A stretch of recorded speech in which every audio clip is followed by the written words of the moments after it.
Today is Monday, April 1st. We're talking about why former VP Joe Biden is defending himself today and why the music industry is mourning.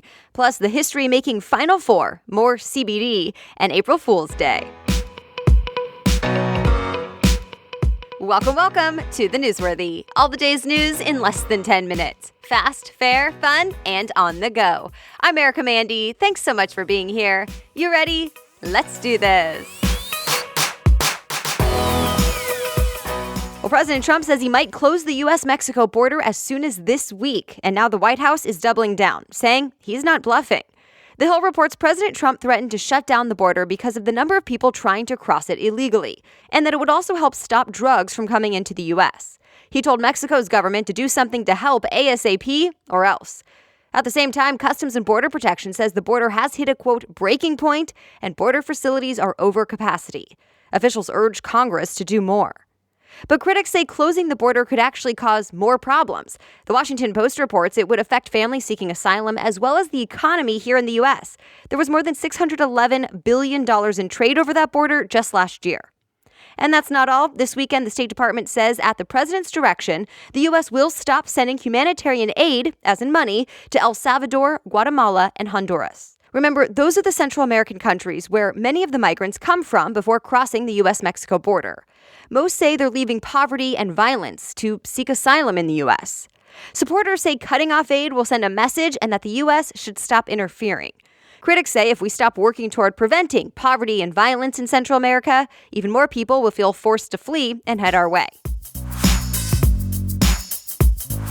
Former Vice President Joe Biden is defending himself today, but he says he's also listening to the woman accusing him. NBC News reports a former Nevada state lawmaker, Lucy Flores, says Biden smelled her hair and kissed her on the back of the head in 2014 while she was running for lieutenant governor. She says she was mortified and felt powerless since he was the VP at the time. Biden says he doesn't remember it the same way, that over the years he's given a lot of handshakes, hugs, and expressions of affection, and he never intentionally acted inappropriately. But at the same time, Biden says Flores has every right to come forward with her story and he'll listen respectfully.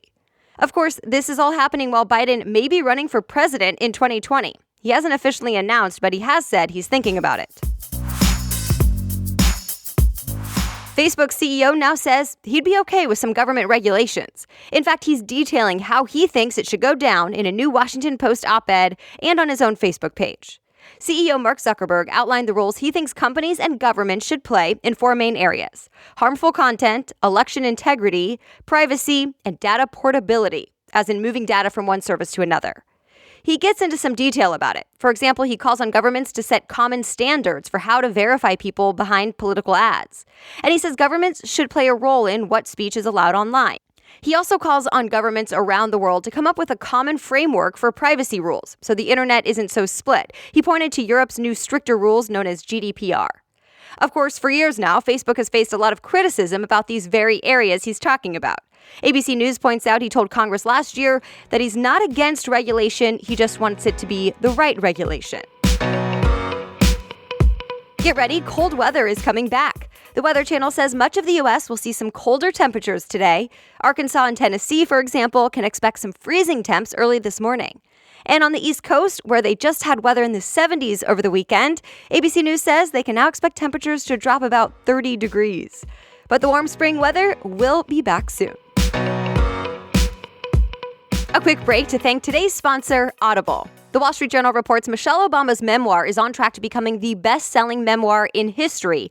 And with Audible, you can not only listen to that best-selling book, you can hear Obama herself narrating it, or get access to other bestsellers and memoirs about different political figures that you're interested in.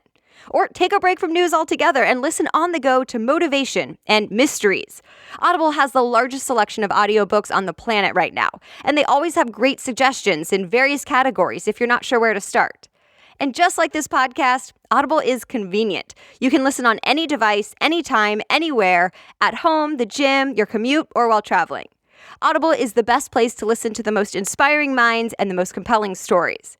Get started with a 30-day trial when you go to audible.com/newsworthy or simply text newsworthy to 500-500.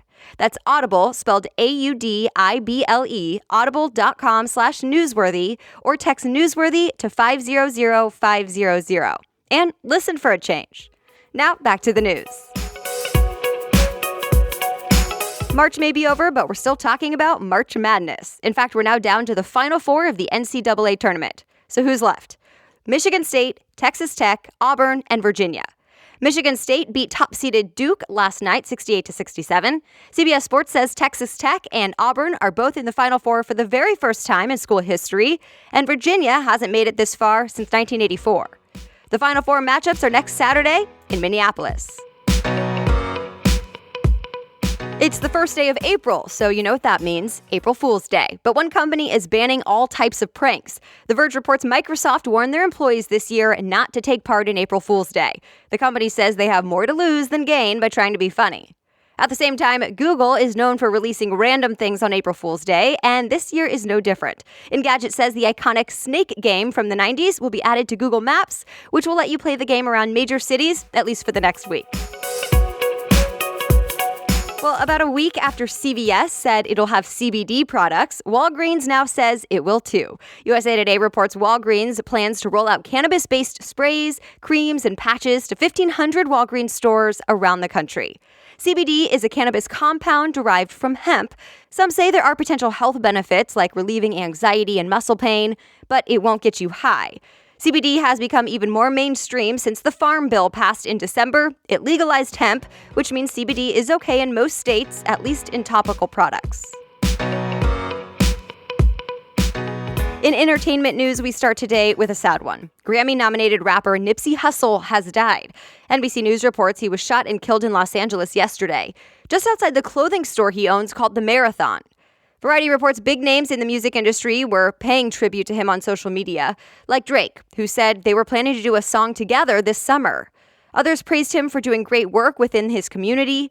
LA's mayor said he was lost to senseless gun violence. He has said in a past interview that he's been part of an LA area gang. But Nipsey Hussle's debut studio album, Victory Lap, was nominated for Best Rap Album at this year's Grammy Awards. He was 33.